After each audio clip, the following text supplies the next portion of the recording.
Hello, so my name's Roxana. I'll probably do another introduction within the presentation, but I'm a designer from FutureGov with a slight background in machine learning. So I've done some work with looking into social anxiety detection and data analysis, and really excited to introduce you to the topic and also introduce you to interesting resources that we'll be going through. So while you're bringing up your screen, I was just going to say some of you may have seen FutureGov on other lunch and learns. So we've had prototyping. We've also had user research, which is going to be scheduled at the end of the month. Actually, we're planning it, hasn't been done yet. And we've done content design. And so hopefully, if you haven't attended those sessions, you can just reach out to Fiona and she can send you the recordings if you're interested in any of those topics. And it's a similar format, so we'll go through a kind of an introductory style, and there's a bit of an interactive exercise. So thanks so much for taking the time out of your day to join us. Thanks. I'll just go ahead and start. So I obviously can't see people very clearly, so just feel free to poke me if anyone has any questions in the chat. So welcome to our Lunch and Learn on AI and Machine Learning. So this will be held by myself and Jay. We are aware that there's all sorts of different roles of people that are watching this session. So we've tried to make this engaging for various different disciplines. But also feel free to poke any questions in the chat. So a bit about me is that I'm a product designer at FutureGov. And that is essentially, so designers within FutureGov, they undergo the user-centric design process, so work very closely with users and uncover insights and also iterate prototypes with them to create accessible interactions for users. And prior to this, I was studying design engineering at Imperial, where I got the opportunity to work on a machine learning projects where I was looking into social anxiety detection using wearable data. And then I also have a bit of background in development as well. But obviously, a lot of the things that I taught myself in machine learning were from reading papers and different courses. So I wouldn't say that I can answer all the like brainy PhD data science questions if you have any, but I can try. So I'm sure you're familiar with FutureGov because you've probably been working very closely with Connolly. But FutureGov is a change agency that works with the public sector, and we offer services such as service design, community development, and digital transformation. And within this session, as Connolly mentioned, there'll be various interactive activities, partly with Menti, and then we also have quite a fun activity where we'll be creating a machine learning model to detect between cats and dogs, which should be quite fun.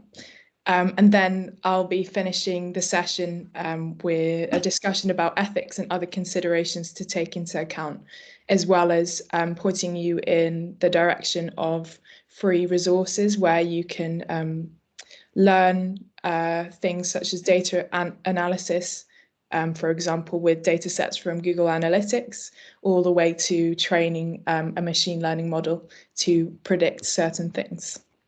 And we'll also be discussing different use cases you might use machine learning within the council. So starting off, we will kick off with a Menti activity.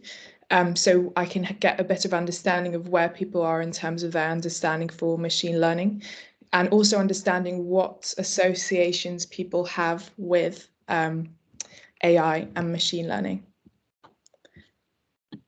So if you could head to Menti, the code is just at the top here.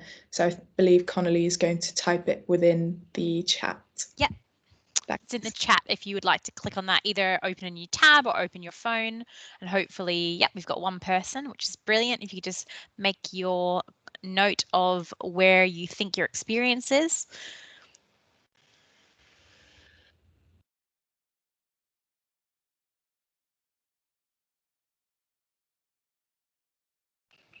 We'll try get about 12 responses.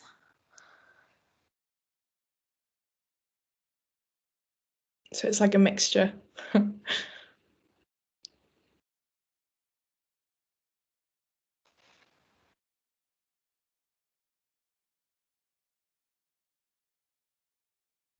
Great. Yes, definitely a little bit of a cluster there around I've heard of it and here to learn more. And then there's a couple of people who don't know much at all, and someone actually uses it in their day-to-day role. So that's really great. Oh, wow. Oh, and there's 3 more people have come in. Brilliant. Thanks so much for that. Okay, that's really useful. So I'll make sure that I go through, like, make sure that I cover the basics as well. And then if there are any questions or if anything isn't made clear, then don't feel shy to put any questions in the chat.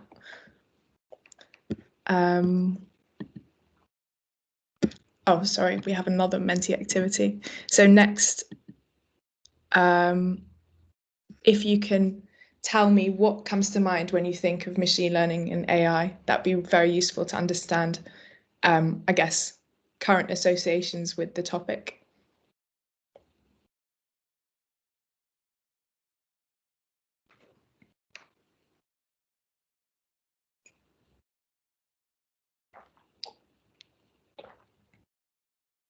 Interesting.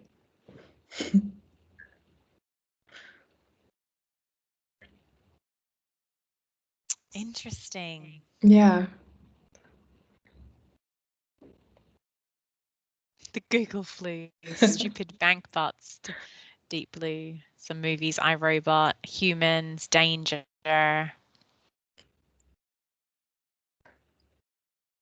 Does any one of them stand out to you, Roxana, that you want to see if anyone's brave enough to come off mute on to just Ooh. discuss a bit further? Let me have a think.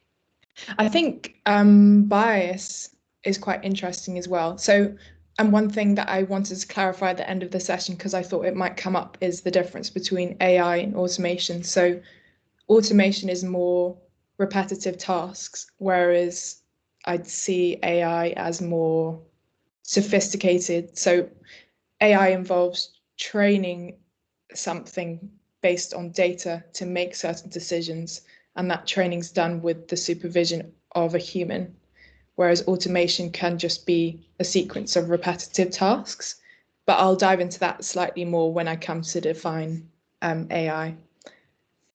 So perhaps maybe bias, if anyone feels comfortable going through what comes to mind when they think of bias.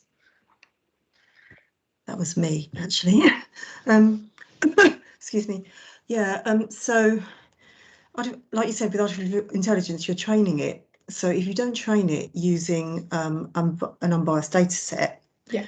you're leaving yourself open to developing something that's making decisions, based on an unrepresentative sample. So the typical one would be using AI perhaps for interview techniques. If you're training it on one type of person, then you're going to potentially miss and there are equality issues that come to mind and other things like that. So that's where I was coming from with it. Yeah, I think that's a very hot topic when it comes to AI. And it will also be something we'll cover later on in the session, but that's I definitely say that that's very accurate. For example, like models definitely need supervision because of those reasons exactly. But yeah, that was really interesting. Thanks, Juliet. So now I think we'll dive back into the presentation. Ooh. So the way that I like to think of AI is that so throughout humankind, we have been making decisions. Some are like more simple, some are more complex. And AI is essentially, I like to think of it as we are now training machines to make those more complex decisions, the decisions we would be making.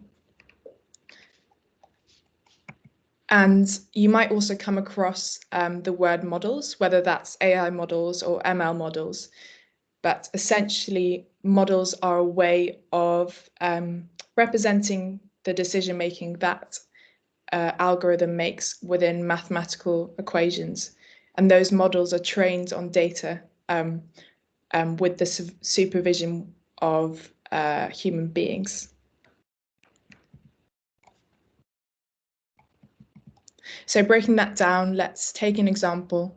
For example, let's imagine we're predicting engagement in, let's say, a housing register, or maybe someone signing up to a parking permit. And we have two different types of applications, one that are completed and the other that is unfinished. And these two data points, they could be also called something called classes. And then we also have different types of metrics. So I'm aware, speaking to Connolly, that information such as age and gender and various different information about individuals that live within the community. So those might include age and how long they've lived there. So those are good examples of information we might have. So we can go and plot the different outcomes against those metrics. So as you can see from this plot, it generally shows that so individuals who might have lived at the place for not as long, who are older, might not necessarily finish the application, and it might be vice versa. Obviously, this is not real data. This is just for the sake of explaining a model. So a model in this case could be like just a straight line. So that model can represent like the way that I guess a machine learning model can differentiate between or understand patterns between the two. And this line here, it is a very simple model, but there can be lots of different types of models, which we'll go into later on in the session. And if we were breaking down machine learning into like examples of types of categories, so these are like the two main ones that I pulled out today. So one is supervised and the other is unsupervised. So with supervised, you might come across it more often. That's when you label data with the output that you'd like it to interpret. And unsupervised is when you allow the algorithm to make its own groupings. So for example, within design, we might do something like affinity mapping, so moving sticky notes together and grouping them together. An example of an unsupervised machine learning example would be if we allow the computer to do that themselves. So next, what we're going to do is we'll dive into an activity where we'll get to train a model. So this would be a good example of supervised machine learning. So what we'll be doing is differentiating between dog and cat images. And to start, we have a fun activity to understand whether people prefer cats and dogs. I think we've got a mix in this group. But if you go on to Menti and just use the blue dot on the screen to just either select if you're in the middle or if more like if you're on the cat or dog team, hopefully we'll get a few more answers. So at the moment, we've got one person saying their dog and someone's in the middle. So we'll wait for about 15, I think, and then we'll get started. Someone's neither. Two people are neither. They're outside, or it could be because Menti didn't click where they wanted to click. Someone prefers leaves to cats and dogs. Which is totally fine. Kiri's saying dogs rule in the chat. So it looks like most of us are dogs people, I think. So let's try to train the machine. Sorry, Panos. Yeah, I know some of the dots were in random places. Glitch. Essentially, what we'll be doing now is we'll have a collection of cat images and dog images, and we will label each of the groups as the respective pets. And then using those images, we'll be able to train a model to recognize both of those. and we will then be able to feed in an image of a dog or a cat or something else and see how much confidence it has in which class it is. Is that a bread dog? Yeah, I think Jay put that image there, so. Love it. And we'll be using something called TensorFlow. So that is an open source library made by Google. And on the right is one of the applications created with TensorFlow about enhancing images of dogs within image. So it's called Daydream. It looks quite interesting. So what Connolly will do is post the link to the teachable machine within the chat, and then the second link is a link to images that you can use to train the model. Coming right up, team. So there's the first link there, and then download one of the folders from here.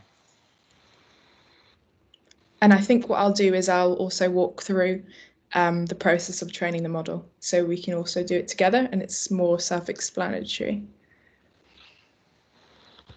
And Roxana, we're aiming for about half an hour on this activity, aren't we? Yeah. I'll keep an eye on time. Brill. So hopefully you'll have both of the links on your machine. Is it better that people do this on a desktop, just in case people are watching you on the desktop? Should they have it open? Okay. Yeah. Otherwise, yeah, brill.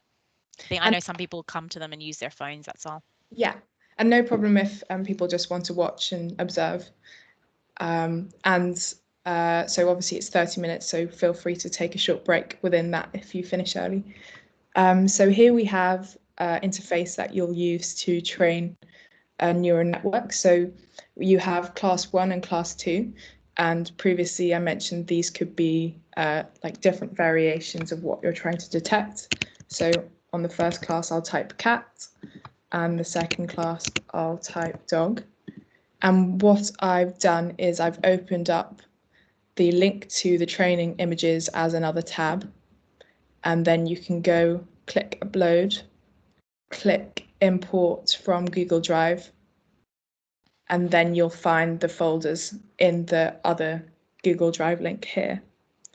So first I want to collect images of cats to train the cat class. If people have their own images of cats or their own cat or their own dog, could they upload that as well? Yeah, they can. That's a good idea. And I'll do the same for the dog images.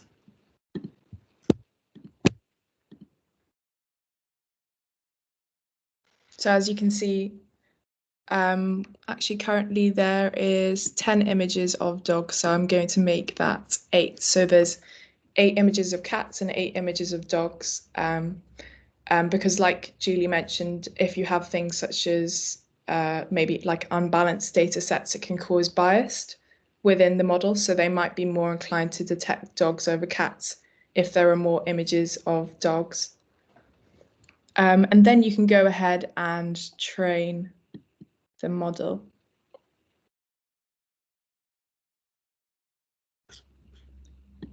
And you can test it with a webcam, which I haven't actually tried yet, or you can test it with another random file. So one thing you can do is I'm going to take a random image of a cat from Google Images and see if it works.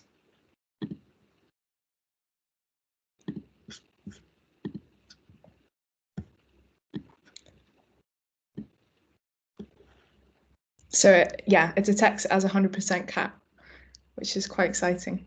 One thing that I did yesterday when I was running through the presentation with a friend is she uploaded a photo of herself and detected whether she was seen as a dog or a cat, which is quite funny. But yeah, you can also experiment with seeing how it will detect things such as snakes or yourself. But yeah, it's quite a fun tool. And you can do something. So right now, this is called a binary classification problem because there's only 2 classes, but you can add another class where it becomes like a multi-classification problem. But this tool is quite exciting, so you can go around and experiment with it and also go and export your model. So I'll let you play around with that for about 30 minutes, maybe. Shall I set a timer, Connolly? I'm on it. We've got timer. I just want to just check. I know on the chat, you know, may not have seen that Jay's just assisting a few people. So I don't think it will work on Edge. So if you could open Firefox or Chrome just to test this out using the links above. And hopefully some of you are playing with it and it's working. And if it's not, that's also okay too. Just come off mute, let us know, or put any questions in the chat and someone will support.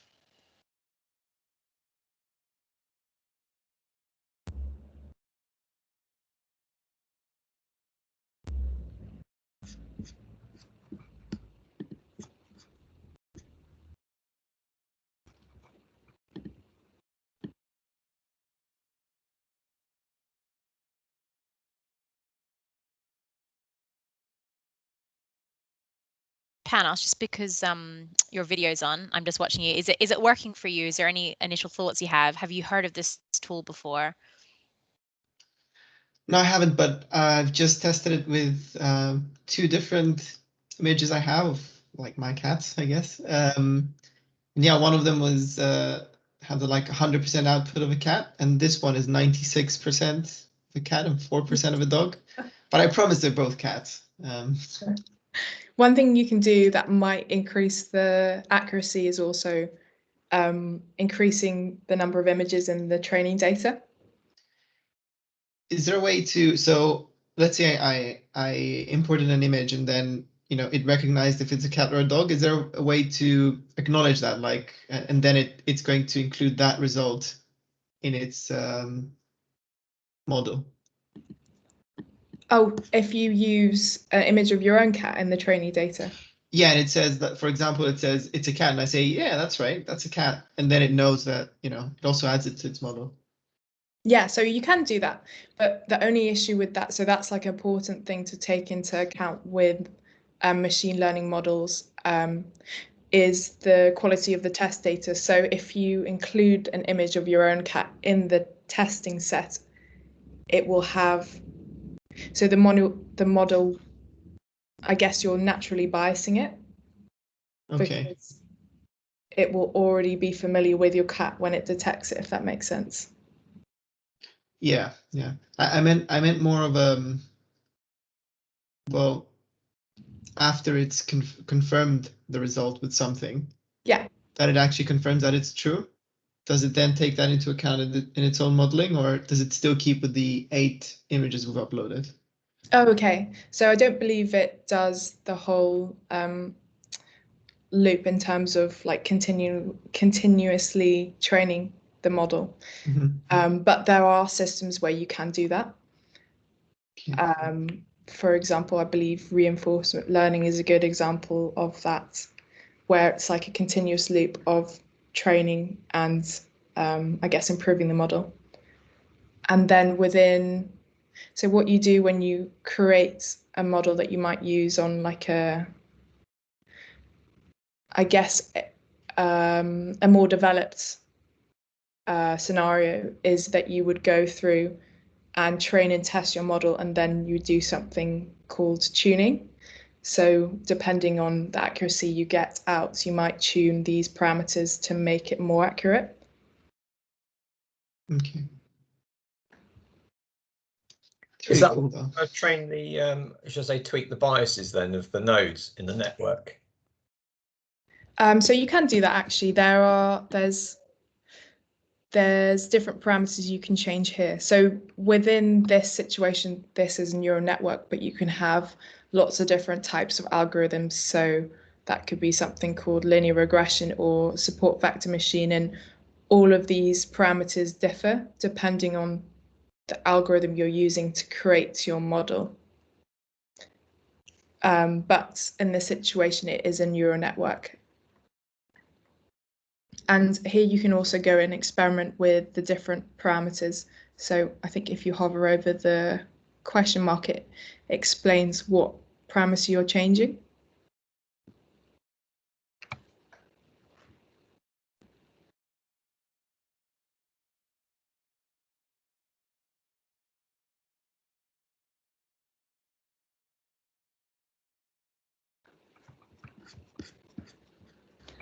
I just tried myself. Apparently, I am also a dog. You're a dog person, so that's right, Kiri? Yeah, definitely have a natural affinity there. I'll own it.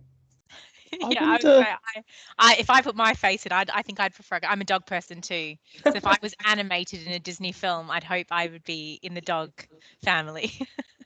It's worth, I think, having a serious think about why that is. What it is the neural network seeing in that picture that makes it think dog, do you think? Happiness and joy, or no, I'm kidding. Sorry for all the cat people out there. Well, let's think about let's look at those images that are on the screen right now. I mean, other than what's in the picture, I mean, how does a computer perceive a picture, right? It doesn't actually perceive a cat or a dog in that image. It perceives a collection of pixels. It perceives the color values of those pixels. It perceives blotches of particular color in that picture. And I can see all of those dogs there tend to be on like green backgrounds, aren't they? So here's a hypothesis. If you put a picture of a cat on that thing against a green background, it might be more likely to think it was a dog. Or a picture of yourself against a green background, it might be even more likely to think it was a dog, because it can see, oh, dogs are things that are mostly green, for example. We'll come back to this at the end. Again, I think that comes down to the limited data set. The more, so yeah, I think it was explained earlier, that the more you have, the more accurate it will be. What would be the minimum data set? Are we talking a few tens of thousands images for each one of these cases, or more for quite a high output certainty rate rather? I guess so. Usually, the more data that you're training the model with, the better the model. But so it depends on the certain situations you're using the model for.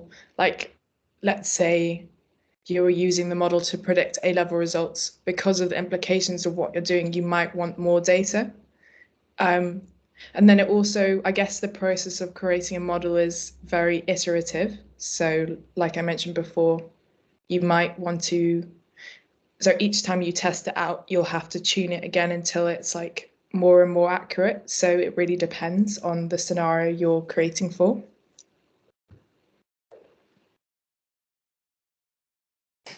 And there's Michael, also, sorry, go ahead, Kane.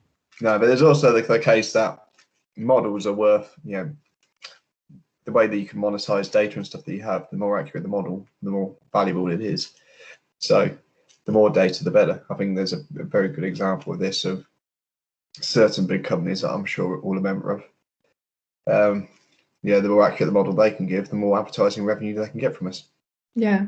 And I think Michael and Kane, Jay and Roxana, after this activity and exercise, which the timer says about 13 minutes left for Roxana. So if everyone's finished, we could potentially go on to that. But we talk about real life, I'm putting in bunny ears, but actual case studies that FutureGov and also machine learning in the wild, like how do governments use it? How do big tech companies use it? So it's a discussion that we will have. Yeah, definitely. I think, and I also later on in the presentation, there's also a few good books if you're looking to dive into more depth in terms of machine learning, because there's other general things that need to be taken into account, like, for example, the quality of the test data as well, because that will be providing the accuracy of the model as well. So if the test data is really similar to the data you're training, but the test data isn't representative of the data that you'll get where the model will exist, then you might get, I guess, not really wrong results, but not representative accuracy, if that makes sense. Yeah, I suppose what you're saying is you've got to train it in the environment which you're going to use it in. So if you had poor quality images,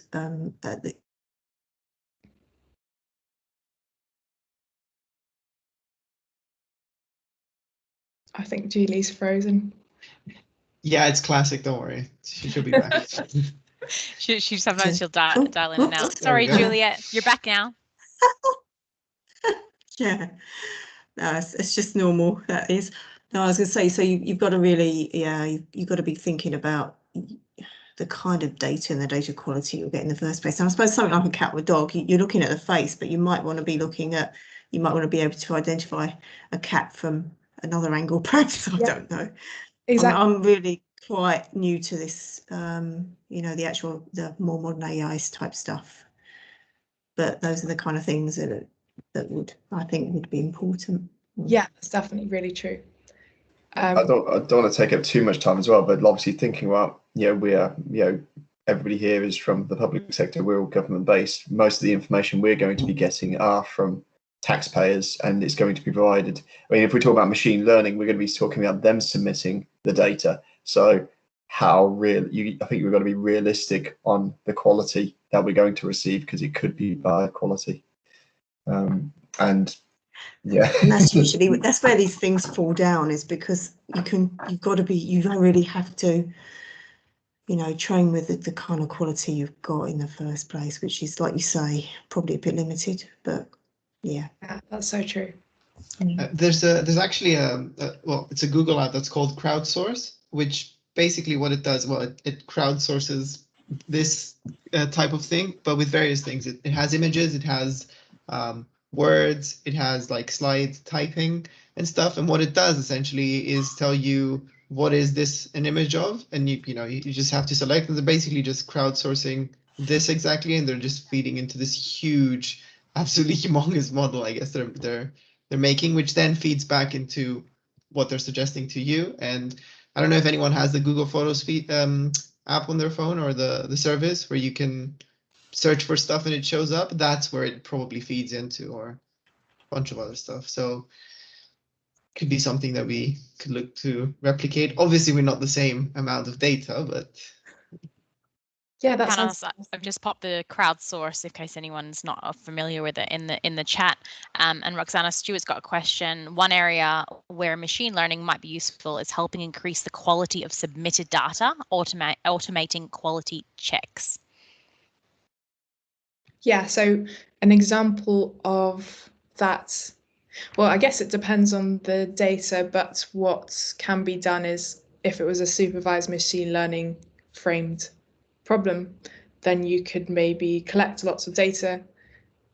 Maybe one group or class could be bad quality data, and the other group could be good quality data, and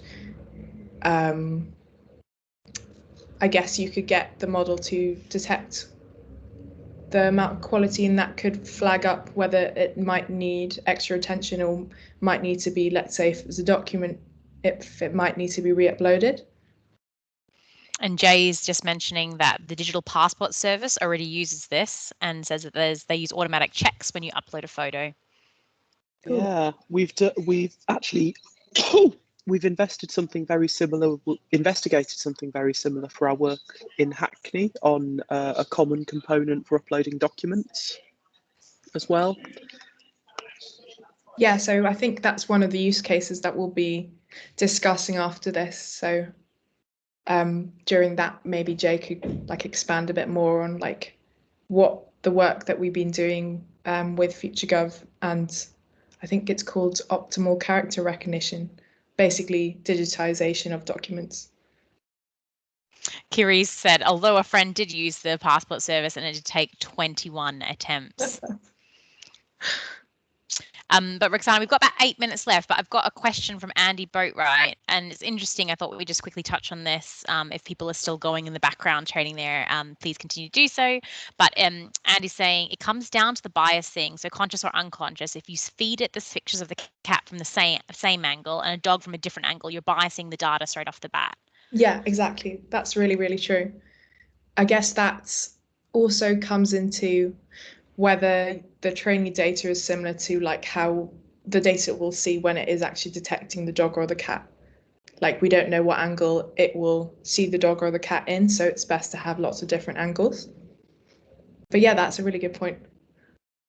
Interestingly, the passport thing, Kiri, I assume it's the same in the UK. In Australia, it has to be on a white background. You have to have only this much space. Like everything is like to take the photo at the post office. It has to be very specific in terms of like how your face is positioned in the lens on that little square white background. So it's a lot of attempts, Kiri. 21 attempts to upload it. Yeah, well, actually, so they were using their webcam, so they were doing it live in the instructions. And they're quite into photography, so they had like lights on, completely white background, all kitted out. When they've done the modelling on that, they've obviously not taken that into consideration. So they've basically said, oh yeah, well, you've got light shining at you from a particular angle. Obviously, it's changing the shade and hue from a particular, and they haven't taken that into consideration when they built the model. So maybe they got it eventually, and now they'll now have that image for the next 20 years or whatever. Or the 21 images even. Is machine learning mainly for images? That's a good question. So it can be used for all sorts of things. So it could be used for, I guess, like visual images, or even the metrics that you get when you export a Google Analytics data. So, or one project that I was working on was looking at data points from a wearable. So that was heart rate data and sweat response data to predict social anxiety. So at the end of the day, it could be like numbers, images. It really just depends like how you train that data and like where the model will exist. But actually what will happen is, so when we go through the use cases, it might be clearer about how we can use machine learning in lots of different scenarios. And then so I've got resources that I'll also point everyone to, which will give a good example of like different ways we can start doing data analysis and machine learning with different types of data. So I've seen that someone's written, I think Andy's written about sentiment analysis. I've also included a link to different code that we can reuse when it comes to sentiment analysis and different data visualization examples. I think that question leads on. Sorry, go ahead, Jay. I think that question leads on quite nicely to the next slide, doesn't it? Yeah, with all the other demos that we were going to show.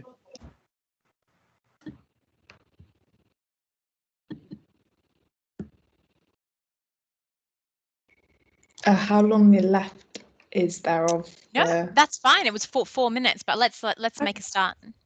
Okay, so next we'll dive into use cases. So I believe Jay's going to kick us off with two different use cases. Oh, I can. Did you skipped over the one about the other demos though? Do we not want to talk about them? Oh, okay. So that was more. I mean, we can do that. Yeah. 1 second. I just thought this was kind of interesting because it linked back to the question about is it just about computer vision or is it about other things? There's a lot of like pre-made demos here on the TensorFlow website. If someone can drop the link into the chat so people can have an explore. Google's put all these models together and they've put a fancy little interface on top of them. So you don't just have that plain teachable machine interface that we were just using, but you can deal with all sorts of different kinds of data. Like you can see in the middle there, you've got a thing that can detect poses by superimposing a kind of artificial skeleton on top of your image so that it can sort of see where your arms and legs and various extremities are pointing as you move on your webcam. And I think there's all sorts of other exciting things further up as well. But yeah, might be worth having a look at this to get a feel for the sort of stuff that's possible. Okay, back to the slides. Cool. So lots of use cases. We've already talked about a fair few of them. I think one of the ones that's most mature in the public sector is probably fraud detection. Banks do a lot of this as well. So for example, if let's say that you've made a transaction where you are right now and then you go on holiday and your bank sends you a message saying, oh, you're in a different country, Can you confirm that you're in another country? That's a pretty simple situation, which doesn't require much machine learning, because you could imagine simply writing a mathematical rule that says, look, if they have a transaction that's in this geographic region, and then they do another transaction that's more than like 100 miles away, or no, 500 miles away, let's say, and they've not told us in advance, then double check with them that that's not fraud.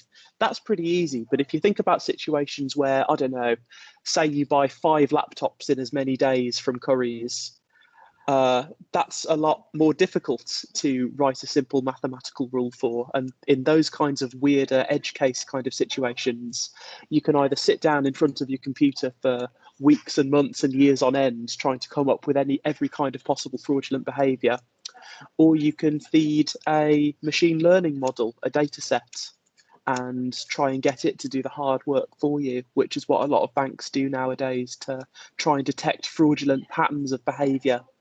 And a similar kind of thing is happening in the public sector. I used to work at HMRC, and they have a big department now that looks for fraudulent patterns of activity on the tax platform. Next. Optical character recognition too. You probably remember captchas that you used to have to fill out on the web. Captchas you can probably remember, they used to give you little sentences or phrases or sometimes individual words that you had to transcribe for the computer. And if by some miracle no one is aware of this, there was basically 2 purposes to that captcha. One is that it was something that the computer was at that point very bad at, so it was a good way of telling between humans and computers. But by filling out all of those captchas and telling the computer that we're not a computer, we're actually a human, we were training the computers to get better at recognizing handwriting and written words from books. So now computers are really good at doing optical character recognition, and that's why we don't see those captchas anymore. Instead, we see all sorts of more exotic captchas tailored to the hard computer vision problems of today. Like, I'm sure you've all noticed that a lot of the captchas that you see when you try and do something on a website nowadays tend to be things that you might see on a street, which isn't a coincidence, because we're all aware of driverless cars being the big AI problem of the moment, aren't we? I've just dropped a link into the chat, actually, which I think bears some relevance to this. What you're seeing there is the computer vision readout of, I think it's a Tesla, which has found itself behind a truck that's carrying traffic lights. And it has absolutely no idea how to interpret this. So it interprets it as the truck chucking traffic lights at it. This, I think, is a really interesting illustration of the context problem that AI and machine learning models can have. When you've trained it on a certain number of classes to detect a certain number of kinds of thing, it can really struggle with situations that exist outside those predefined classes. So it knows what a traffic light looks like, it knows what surrounding traffic looks like, but it has never been taught to deal with traffic light on a truck. So I think the same is probably true of all sorts of different scenarios where we might apply AI and ML. So it's important to consider these kind of outside context problems when you decide to adopt this as an approach. I think it's back to you for the next one, Roxana. Thank you. Can I ask a question? Yeah. Is this something to do with algorithms? Is this the same science? Okay. Yeah, it is. So actually, at the back of the presentation, I've included a glossary. So it has definitions for algorithms, AI, which might be useful. So the way that I think of algorithms is it's essentially just like a set of tasks that a machine goes through. So that's like the simplistic way that I think of it. So these models that are making these decisions about, let's say, whether this is good quality data or bad quality data, those models are algorithms because they follow a set of sequence of tasks, like maybe checking the pixels in a certain image, or maybe that's like comparing the difference between certain data points.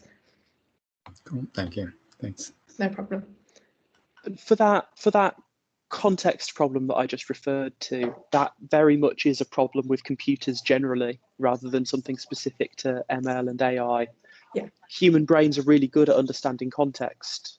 It's basically the number one great thing that our brains are good at. If we hear muffled audio, for example, say we're in a crowded room or we have a bad internet connection, we're really good at interpreting what the person is trying to say, because we might know them and we might be familiar with the tone of their voice. We might be able to understand from other contexts, like the slides that are on the screen, whereas a computer can't call on any of those contextual cues. It has to go on what it sees. Solving this problem, there's no easy solution to it, and it remains, I suppose, one of the hardest problems of this kind of technology, this kind of research. Yeah, I completely agree. I think that's why it's really important to consider that when machine learning models take place, or when data analysis takes place, it always needs human supervision, and it needs careful consideration about like how that will look in the environment that the model will be being used. But yeah, thank you, Jay. That was really helpful. So another use case that might be interesting is particularly for the council. So we obviously collect lots of data about housing prices and different metrics, such as the number of rooms or the number of people living within a house. So like in the future, or perhaps now, it could be interesting to predict certain trends and how those will change in the future for housing. Maybe that's even like how the supply of certain houses will change depending on the population moving within Northants. But yeah, that's just a good example of like data that we already have that might be interesting to understand in the future.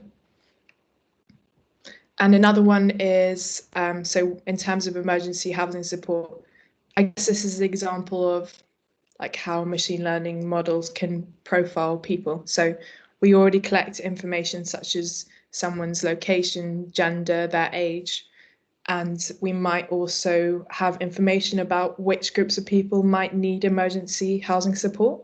So by coupling that information, we might be able to predict where to supply that emergency housing or where to focus our attention. But obviously, again, this takes very careful consideration.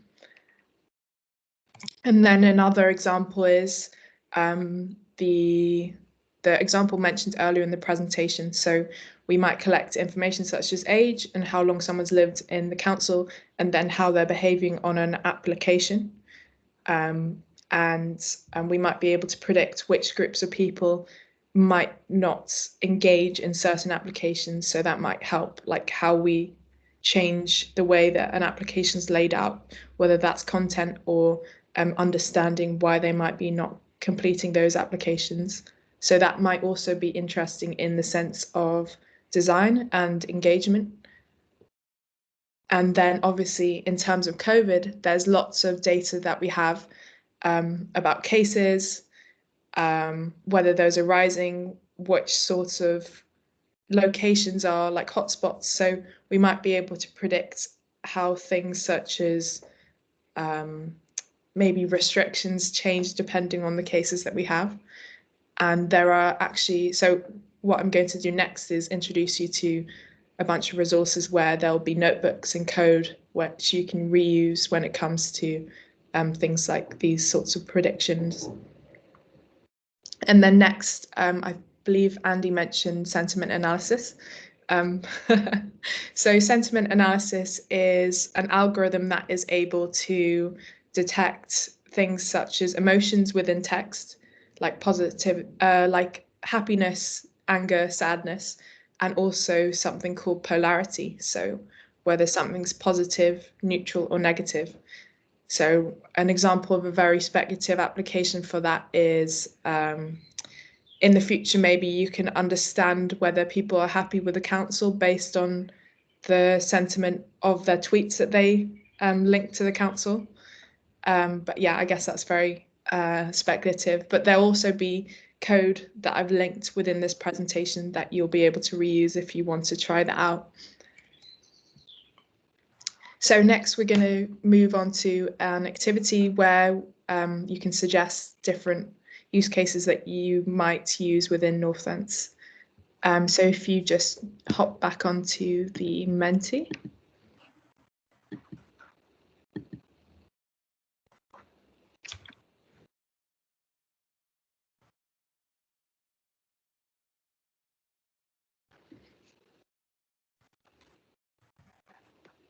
So it says, how can you take your learnings from today and apply it to your work? How can North and West Northfence Council use machine learning?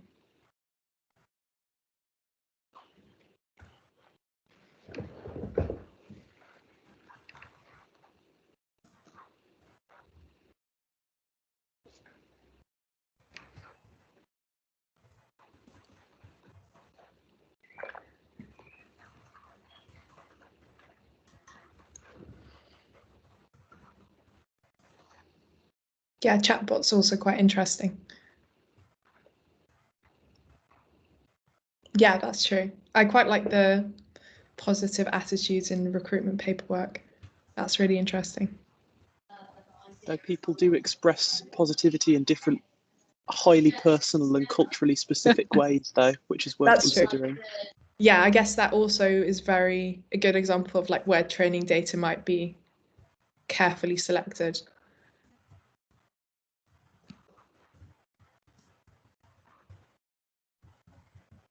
Yeah, that's true. Like predicting future areas of concern. Maybe it's like thinking about supply of housing or maybe even supply of vaccinations within a certain area. Oh, that's a good idea. Using machine learning to understand if someone's distressed, so you can, I guess, supply them with urgent attention. Yeah.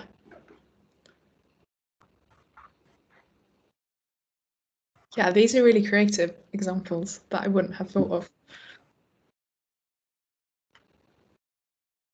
So we'll just wait for a few more.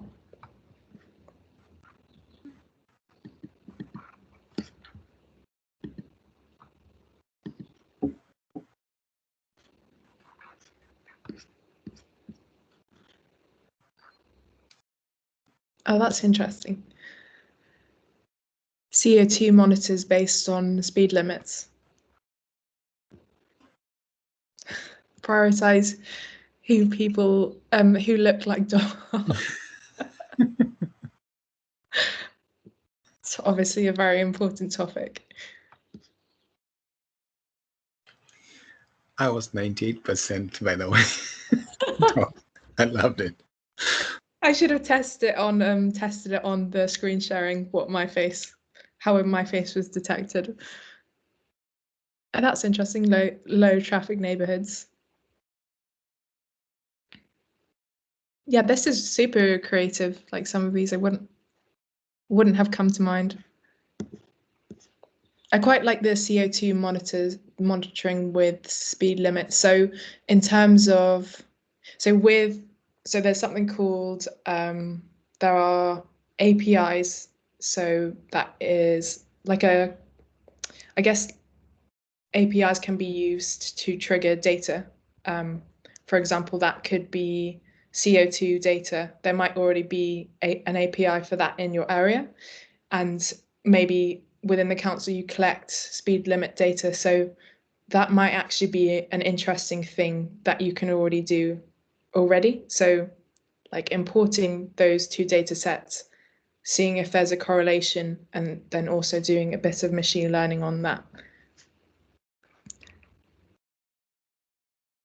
Yeah, I guess so. The general trends within these answers is like using machine learning to predict like changes in supplies of things or urgency, or saving time by understanding maybe like sentiment of someone's response, whether that's customer services or social media. Yeah, so this is a good in managing our own resources for peak periods. So that again is like about managing supplies. So these are really interesting answers. Maybe we can send them over to you afterwards, because it might inspire like how you might use machine learning and the notebooks that I'll show you when we get onto that.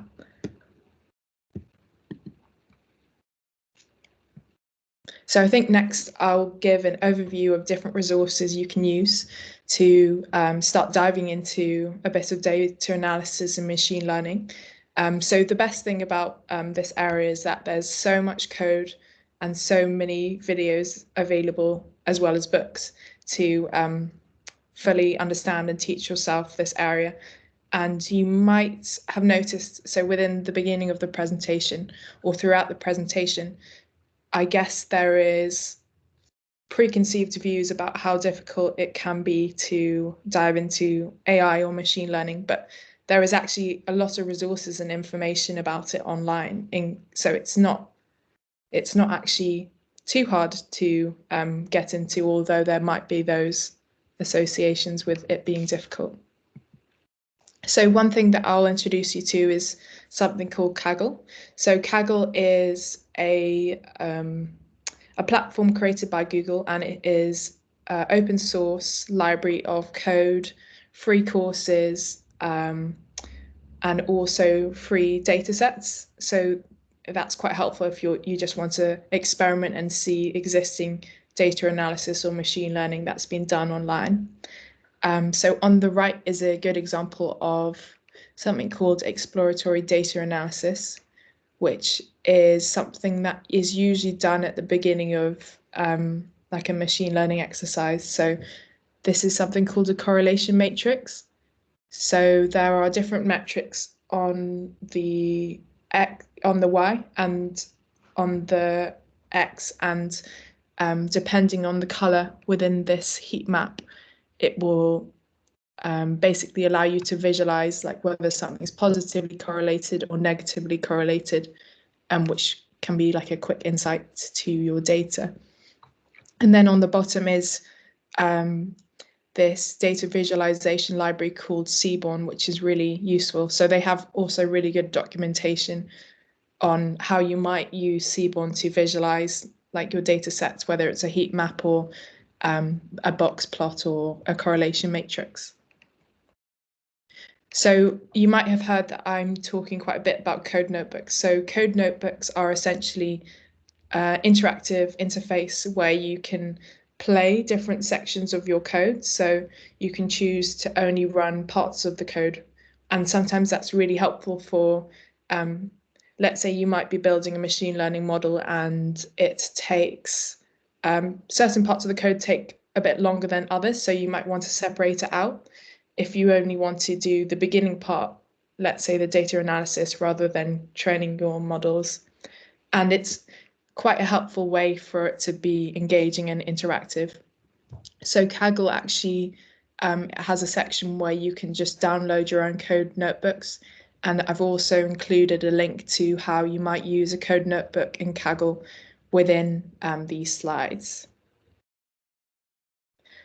So within these Kaggle notebooks, a coding language called Python is usually used, and that is something called a general purpose programming language.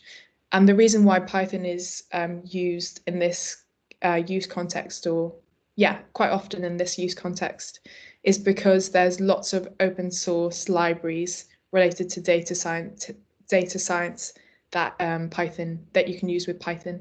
For example, there is a library called scikit-learn, and TensorFlow is also related to that. So, for example, for my social anxiety detection project, I used scikit-learn, and it was really easy to understand, and the documentation there was really good. So definitely encourage learning bits of Python, although what I've done is also included some tutorials for Python in case you're very new to the coding language. So what I'll do next is I'll give a quick walkthrough through Kaggle. So Kaggle is, as I mentioned, a platform created by Google, and it is full of various different things, such as free data sets. Maybe if you want to look at changes in CO2 in a certain area, or COVID data is also widely available.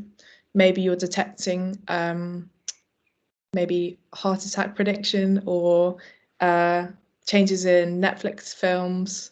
It includes all sorts of data sets depending on what you're interested in doing. And then here you can also access various different code notebooks. So maybe it could either be like, let's say we're searching for sentiment analysis. There are lots of different code notebooks for sentiment analysis that you can reuse and download within the platform. It's also free. And maybe there is, you want to do something on housing prices predictions. So there's all sorts of like code notebooks that you can reuse. I've also pulled out a few to just show you about how you could use it. So this is a notebook on like data visualization. So you can create heat maps to understand like how the data might look in a more visual way. And then this is a good example of a correlation matrix. So they're trying to see if two different types of data are related.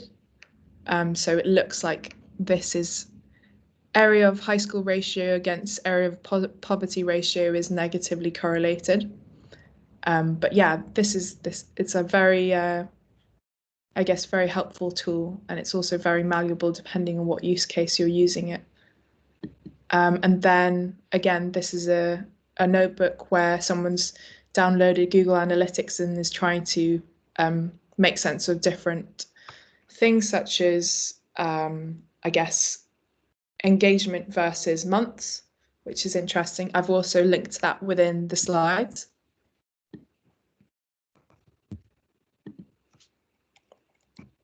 And towards the end of the session, I'll also post a link to the slides again, but I've included links to free Python tutorials, introduction to ML with Google, a GitHub to different machine learning code, which is quite self-explanatory, and also a link to the data visualization library called Seaborn, how to use a Kaggle notebook, exploring Google Analytics, a bit about sentiment analysis, and then at the bottom I've also included a link to the project I was doing on social anxiety prediction, which is written in quite an accessible way. Alongside this, there are also a few books that are really helpful. So the one on the left is actually something that's been an absolute lifesaver for me. So this book is really useful in terms of breaking down code that you might use, explaining it from the very basics to more advanced. So if you're looking to understand different validation processes for a model, it also goes into like that much depth. And it is linked to a GitHub page with free code that basically allows you to run through all of the step-by-step projects. And in order, so before the end of the session, I thought I might run through final thoughts again. For example, considerations with data quality, biases, and ethical considerations. So as mentioned before, data is really important when it comes to machine learning, whether it is collecting enough data or whether it's collecting the correct training data that's representative of where the model will exist, and whether it's collecting test data that is also not used within the training data, and various different things such as making sure that your data is unbalanced. These sorts of considerations are really important when it comes to machine learning. And I believe there's also a saying that finding the data for a machine learning model is about 70% of the problem. Alongside this, machine learning needs to be able to be interpreted, particularly if it's being used to make decisions such as pupils' A-level predictions. And it's really important that we are monitoring the way the machine learning model works. So this is a visual representation of an algorithm called decision tree. So this is like a more traditional machine learning model compared to neural networks.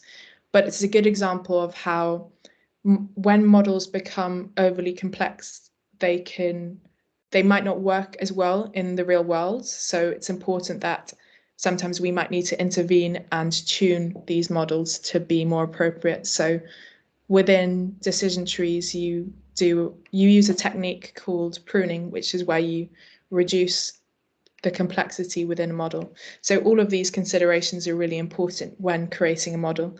And they also go into more depth in terms of the book that I was mentioning before.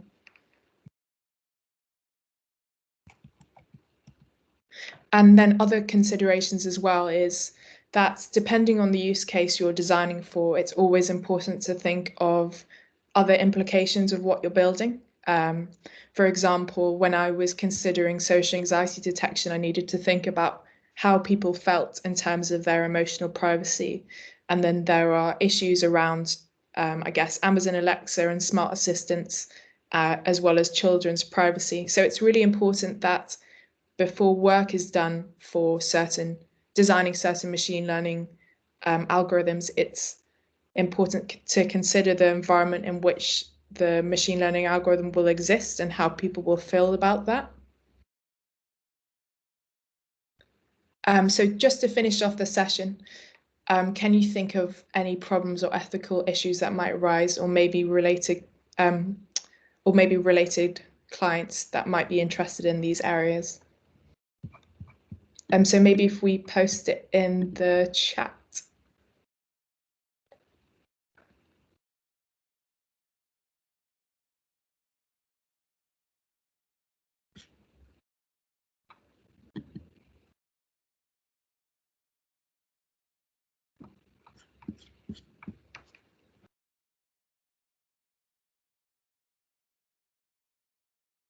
So I'll probably give this about 5 minutes or so.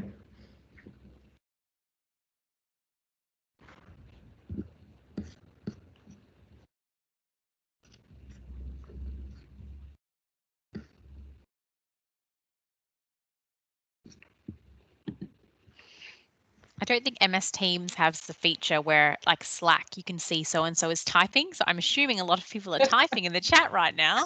Yeah.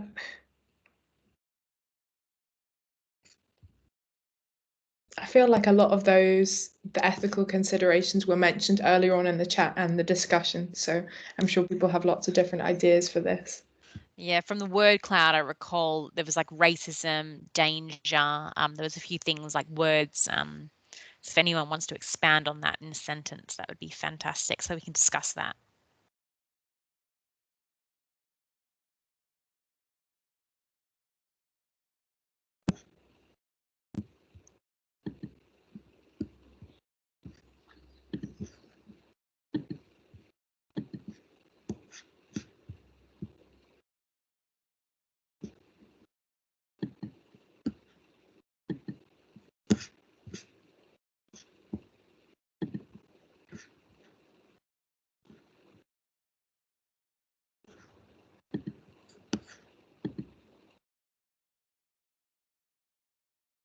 Oh, that's Thanks, true. Panos, for participating, number one.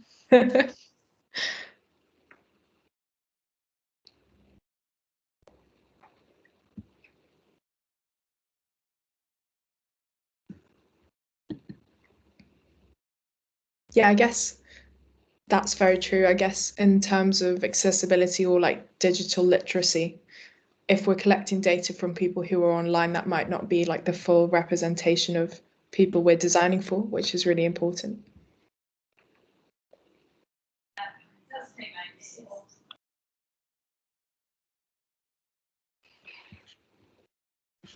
Interestingly, for those that were involved in the website launch, we did actually do some user testing before the website went live into private and public beta.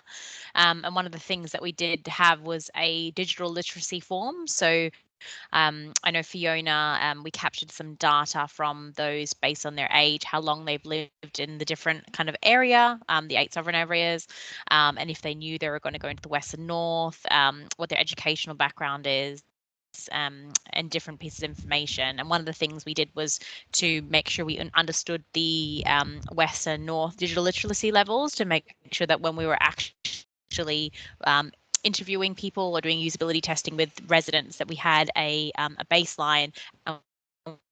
We were targeting to have an accurate representation of those that we actually ran the usability. So having those that were both of high or low literacy levels. So we had a form that people filled in that could potentially be reused for other research in the future.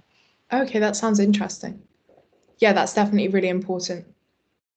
And I guess that's like a interesting topic in terms of a design perspective as well.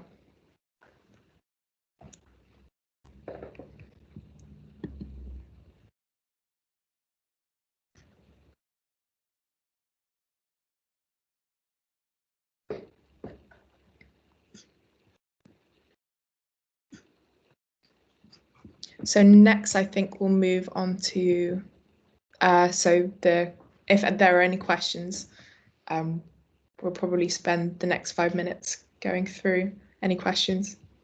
So feel free to just ask them on the call, or feel free to also type them in the chat.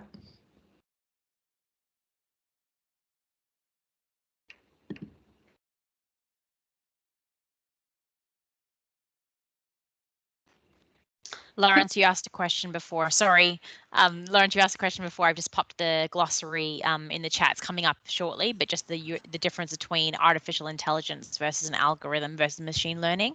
That's just in the chat for your review. Sorry, Kiri. Okay. I just wanted to know a bit more about the social anxiety project, because that sounds really interesting. Okay, yeah, I'd love to talk about it.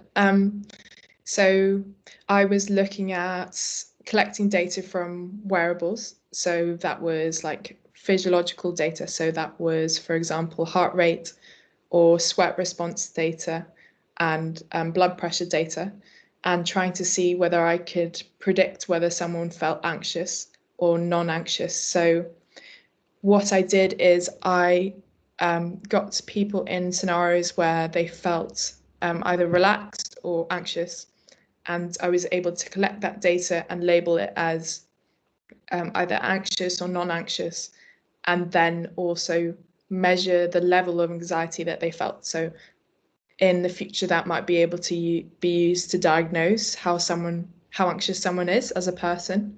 And there might be interesting use cases with detecting when someone feels anxious. Let's say you could prompt an intervention on an app that could help them feel more relaxed when we know that they are anxious. So prior to this, I don't actually think there was any research on that area. So it was quite an exciting project. And I've currently published like a preprint, but it hasn't been reviewed yet on the work, but that is within the link on the slide deck. But it was a really fun project, and also I guess it's like an interesting topic as well, with emotional privacy and how people feel when it comes to detecting their social anxiety, or how they might feel being prompted if they are feeling anxious. So it's like interesting area. And again, it was very important that context came into account. For example, people could have high heart rate for various different reasons, not necessarily social anxiety. So in the future, I'd hope that they might look at your data from a wearable and couple it with understanding what's in your calendar as well. So making inferences on whether that's like a social situation or whether you're exercising. But yeah, that was like a very fun project.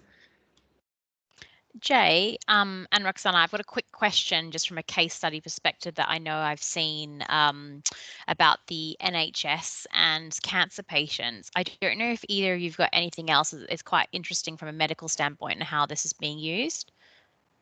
Yeah.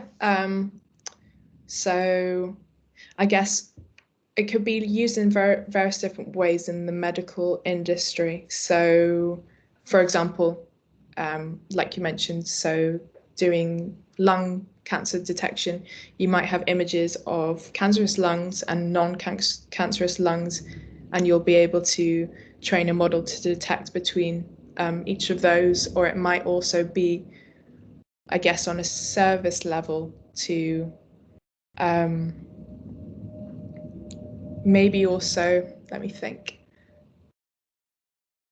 So I was also working for a company where they were looking at, they were using data to infer someone's breathing rate using AI. So that took a lot of training work, but using that technology, you can also intervene earlier, or if you have that sort of data and then know whether someone is COVID positive or COVID negative, you can also train a system to detect other ways that you might identify whether someone has COVID.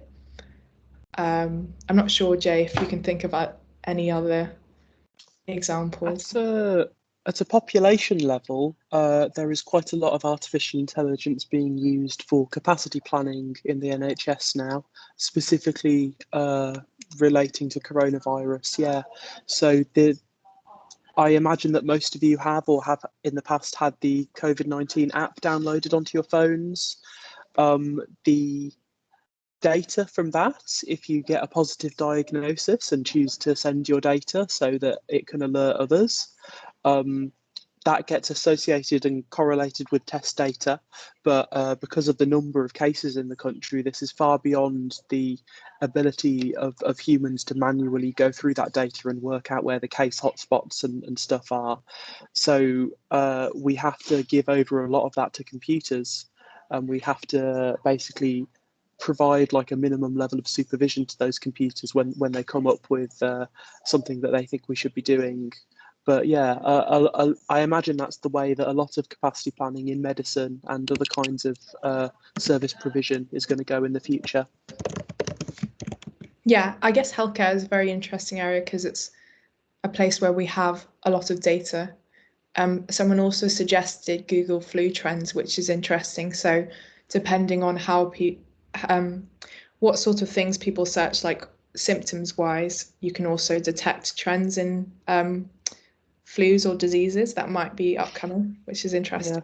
Yeah. On that note, actually, I remember when we were working at NHSX, we did some thinking about this, and it turns out that at a population level, not at an individual level, but at a population level, the areas where people are searching continuous new cough and like different kinds of coronavirus symptoms, and the areas where the positive tests are coming from were basically the same. So if the population picture is all that you care about, you may as well just not do the tests. You can just use people's Google searches, which is quite a crazy idea, isn't it? Yeah. And then I guess there's also like ethical considerations about that, like whether people feel comfortable about using that information to infer whether they're positive or negative. And then there's also like people who, like myself, are hypochondriacs, so will search symptoms if I don't have. Yeah. And there's a precision picture as well, isn't there? So like it definitely works at a national scale, sorry, an international scale rather, but a national, a regional and a local scale, you can imagine that being less and less precise as you get closer to the individual. Yeah, it's very interesting. Yeah, it could be triggered by an article or a news item. So yeah, there could be some other factors that might skew the data. Yes. Yeah, exactly. I guess it's always about context when it comes to data analysis and machine learning. Even so within the code notebooks they might have things such as like finding out correlations, but those correlations don't necessarily mean that there's like a causal relationship or that those two things are linked. So it's things like that that are always important to take into account. Like, for example, I could see whether there's a correlation with the sentiment of Donald Trump's tweets and the weather. There might be a correlation, but it doesn't mean that there's a relationship between them. I guess I'm more concerned about the clinical applications of AI, because I remember in the training course for like pressure awareness in elderly care, and all the training materials were based on, like, of course, like accumulated knowledge over the years in medicine. But some of the things were outright like quite uninclusive. They had like been overtaken by time, because they would say things like, if you press your hand, like you'd see it turns red. I want to press my hand, it doesn't show anything. So if the data is like, there's always some human thinking that has to be ahead of the AI, if that makes sense. Like, it's not like a set it and forget it and hope, or like second thoughts about things that have potential to harm. And like pollution, that would take time to, catch up, CO2 emissions, the things like, so I'm also involved with my brother to do something like for early detection for cervical cancer. And I think that for diagnosis or any clinical implications, I think that's where there's a lot of big responsibility for AI, because I think layman's impression of machine learning and computers is that people don't want to work, they want machines to do it. Yeah, exactly. That's not true. Yeah.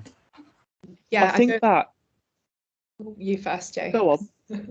I know that there are preconceived views or like associations with people losing their jobs because of AI and automation, but obviously, like, I completely agree with you. I think we're not at that stage, and I don't think we'll be at that stage for a while, because they'll always need that human inference to understand the context behind certain things.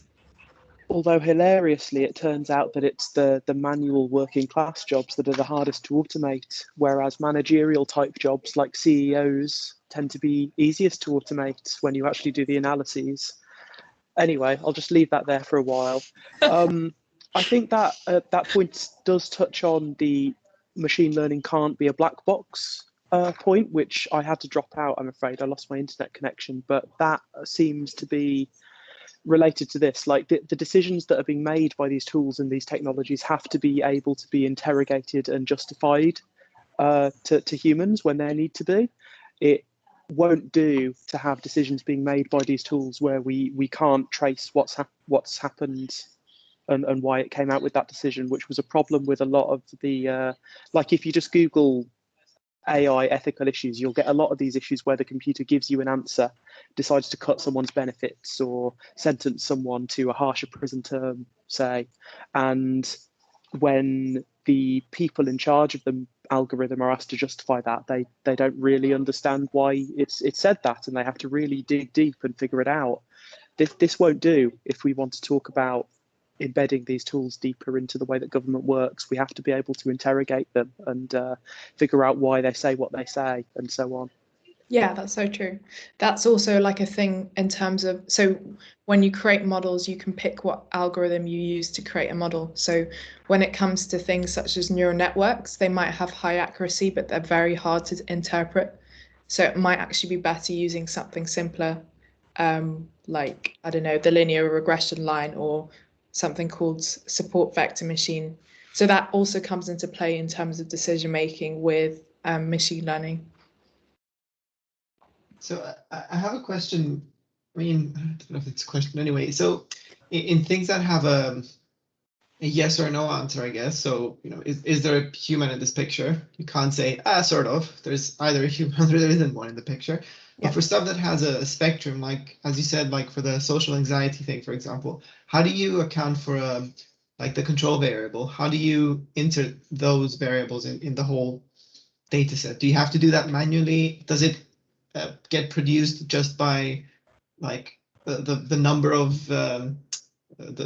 people that are in it? How do you account for that? Do you mean like in terms of confidence with the model, or? Yeah, sort of. And as you said before, it's judging if someone is socially anxious just by their heart rate is, it can have many variables as a context. So how can you create a control that an average person within this situation is going to have this heart rate, therefore exclude it from like yes or no? So I guess it's complex in the sense that it really depends on whose data you're recording, and then in terms of, so it depends if you're creating an algorithm to detect a particular person's anxiety, it might be better to understand and train based mostly on that person, so it understands their baseline. But I guess it all depends on like how much on how you train the model and like how you interpret that accuracy. So actually something really interesting about that project is that it also depends on like the environment in which you're collecting the data. For example, if someone's moving around with a wearable, it will collect different data than if they're sitting still. Mm-hmm. So I guess it's very complex in terms of the conditions you need to create a good model, and it definitely depends on the situation. But because it was like a preliminary study, I was just doing it as a first pass, and then COVID happened, so I couldn't do any more studies.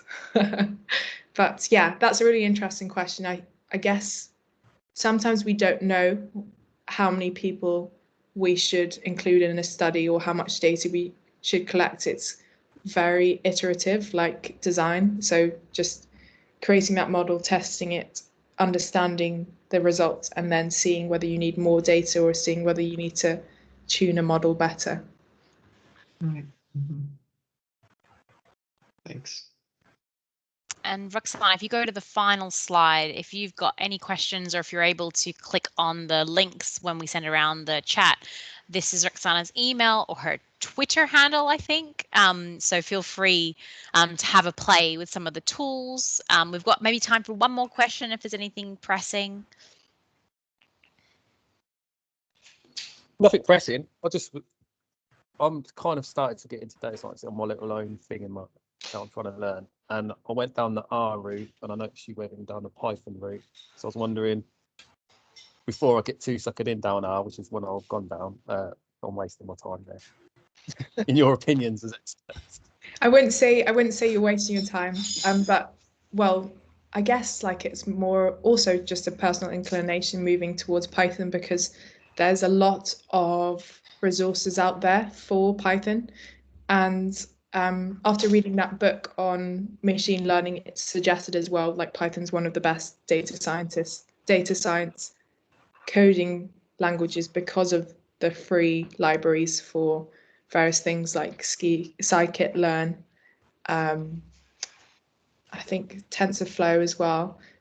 But I don't know I don't actually know because I haven't used R before. I don't know if you have any thoughts, Jay.